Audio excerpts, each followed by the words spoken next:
Good morning students, कैसे हो सभी। आई होप कि सभी अपने घर पर अच्छे होंगे। तो चलिए अब हम अपने हिंदी लिटरेचर का नेक्स्ट चैप्टर करते हैं, चैप्टर नंबर 11 पार्ट 11, जिसका नाम है कंचा। कंचा नाम से ही आपको पता चलता होगा कि क्या है ये, है ना। तो कंचा है हमारे एक खेलने वाली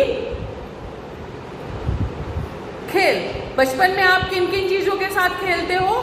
तो जो लड़के हैं वो ज़्यादातर जो बाहर खेलते थे कंचे के साथ भी बहुत लोग खेलते हैं। आजकल शायद ना खेलते हो पर पहले बहुत खेलते थे, जिसकी वजह से ये जो हमारा पाठ है यह एक कहानी है जो कि इस कंचे के इर्द गिर्द ही घूमी हुई है। एक लड़का है छोटा अप्पू नाम का, जो कि इस कहानी का मेन पात्र है। तो चलिए आइए इसके बारे में हम पढ़ते हैं। ये पढ़ते हैं इसके बारे में। अब हम प्रस्तुत पाठ कंचा लेखक श्री टी पद्मनाभन द्वारा रचित एक श्रेष्ठ कहानी है। इस कहानी में बाल मन की कामना को दर्शाया गया है। बाल मन की कामना यानी कि बचपन के हमारी दिल की, हमारे मन की बातें। अप्पू नीम के पेड़ों की छाया के नीचे से होते हुए कंधे पर बस्ता लटकाए हुए अपने आप में मस्त विद्यालय की ओर जा रहा था। उसके दिमाग में सियार और कोए की कहानी चल रही थी। सियार की तारीफ पर कौआ गाने के लिए मुंह खोलता है तो रोटी का टुकड़ा उसकी चोंच से नीचे गिर जाता है। अब बुद्धू कौआ सियार की चालाकी भी न समझ पाया। यह सोचकर अप्पू कोए की बेवकूफी पर जोर जोर से हंस पड़ता है। अप्पू चलते चलते एक दुकान के सामने जा पहुंचा। वहां अलमारी में कांच के बड़े बड़े जार में चॉकलेट, पेपरमेंट और बिस्कुट रखे थे। उसकी नजर उन पर तो नहीं टिकी, पर एक जार में हरी लकीर वाली सफेद कंचे भरे हुए थे। वह बहुत ही खूबसूरत लगे। उसके दिल दिमाग पर वह कंचे छाने लगे। वह कंचों की दुनिया में खो जाता है।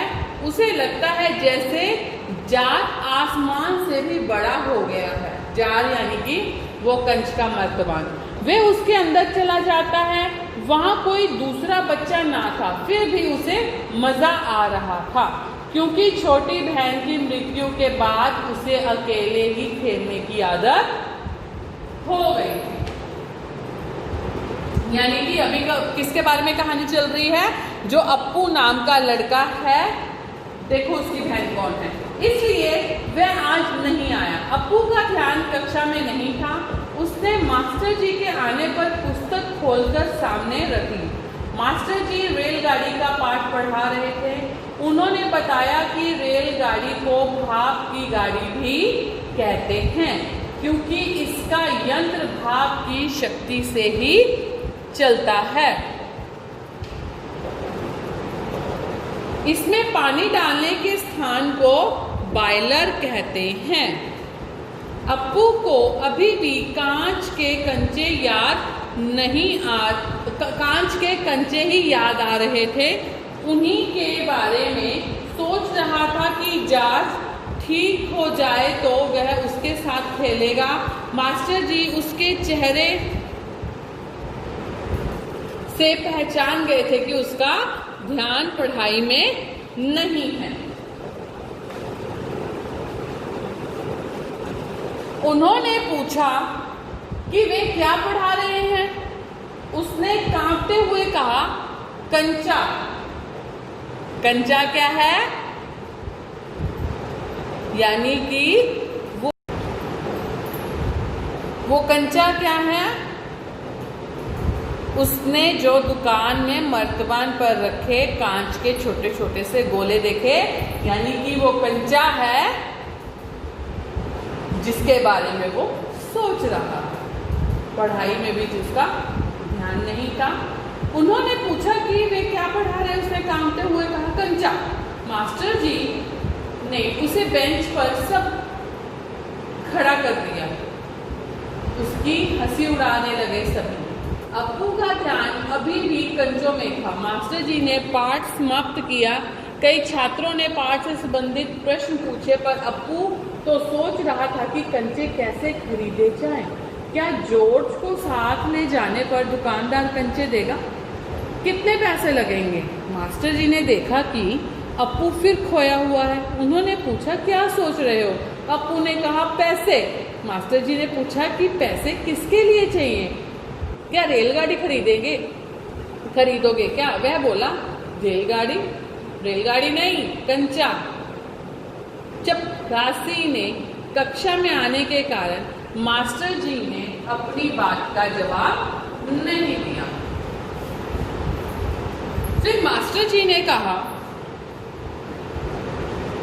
कि जो फीस लाए हैं वे ऑफिस में जमा करवा दें। अप्पू को याद आया कि पिताजी ने फीस के लिए 1.5 रुपए दिए हैं। वह बेंच से उतरा पर मास्टर जी ने उसे रोक दिया। फिर उसे कक्षा में ध्यान देने की हिदायत देकर छोड़ दिया। सभी बच्चों ने फीस जमा करवा दी, लेकिन अप्पू ने फीस जमा नहीं करवाई। वह अभी भी जॉर्ज के साथ जाकर कंचे लेने की बात सोच रहा था। वह बस्ता कंधे पर लटकाए चलने लगा और उसी दुकान पर जाकर रुक गया। दुकानदार उसे देखकर हंसकर बोला, कंचा चाहिए ना? उसने सिर हिलाया। दुकानदार ने फिर पूछा, कितने कंचे चाहिए? उसने जेब में से 1 रुपया 50 पैसे निकाले तो दुकानदार इतने पैसे देखकर चौंक गया, क्योंकि पहले कभी किसी लड़के ने इतनी बड़ी रकम से कंचे नहीं खरीदे थे। उसने अपने आप में अंदाजा लगा लिया कि सभी दोस्त मिलकर कंचे खरीद रहे होंगे। दुकानदार ने पोटली में कंचे लेकर छाती से चिपकाए। अप्पू नीम की छांव में चलने लगा। उसने अपने कंचे देखने चाहे कि सब में लकीर है कि नहीं। जैसे ही उसने पोटली खोली, सारे कंचे बिखर गए। अप्पू उन्हें बीनने लगा। उसकी हथेली भर गई तो वह कंचे बस्ते में भरने लगा। अचानक एक कार ब्रेक लगाकर रुकी, पर अप्पू कंचे चुनने में व्यस्त था। ड्राइवर ने गुस्से में हॉर्न बजाया। अप्पू ने समझा शायद उसे भी कंचे अच्छे लगे होंगे। अप्पू ने उसे कंचा दिखाया। वह बहुत खुश हुआ। अप्पू घर देर से पहुंचा। माँ शाम की चाय तैयार करके उसकी राह देख रही थी। अप्पू माँ के गले लग गया। माँ ने देखा कि बस्ते में कंचे ही कंचे थे। वह समझ गई कि फीस के पैसों से अप्पू ने कंचे खरीद लिए हैं। कंचे देखकर माँ की पलक भीग गई।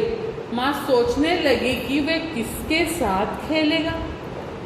उसे अपनी मरी हुई बच्ची की याद आ गई, यानी कि उसको अपनी बहन की याद आ गई, उसको अपनी बेटे की याद आ गई और वह रोने लगी। अप्पू को लगा कि माँ को कंचे पसंद नहीं आए। अप्पू ने पूछा, क्या कंचे अच्छे नहीं है माँ? माँ ने उसका मन रखने के लिए कहा, बहुत अच्छे हैं। दोनों हंस पड़े। माँ ने उसे गले लगा लिया, क्योंकि वह सदा उसे खुश देखना चाहती थी।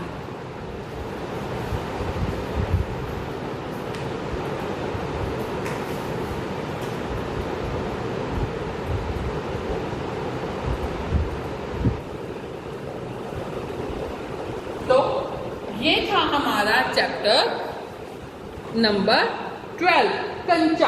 यानी कि यह किसके बारे में था?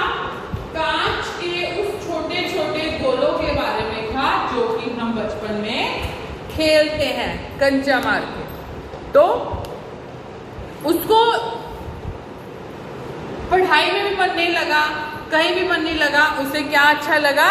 सिर्फ कंचे ही अच्छे लगे। पैसों का वो कैसे इंतजाम करेगा, वो सब कुछ ध्यान में रहा, पर उसको चैप्टर का कोई ध्यान नहीं रहा। तो इसके बाद हम वैसे ही करेंगे अपने कठिन शब्द, वाक्य बनाओ और क्वेश्चन आंसर। ठीक है, थैंक यू।